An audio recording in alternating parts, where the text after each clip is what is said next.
ہر سوموار، ہر فلاں دن ہم نے طرح طرح کی بدعتیں ایجاد کر لی ہے۔ محرم کے مہینے میں قتل حسین کے نام پر واویلا مچایا جاتا ہے۔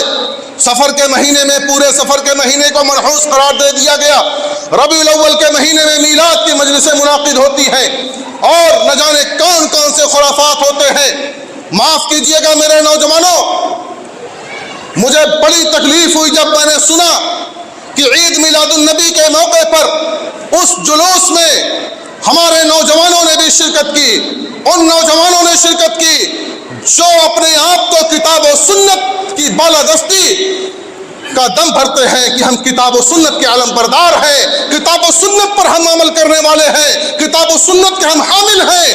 ایسے لوگوں نے راستے صاف کروائے، ایسے لوگوں نے پانی پلایا، ایسے لوگوں نے ان کا ساتھ دیا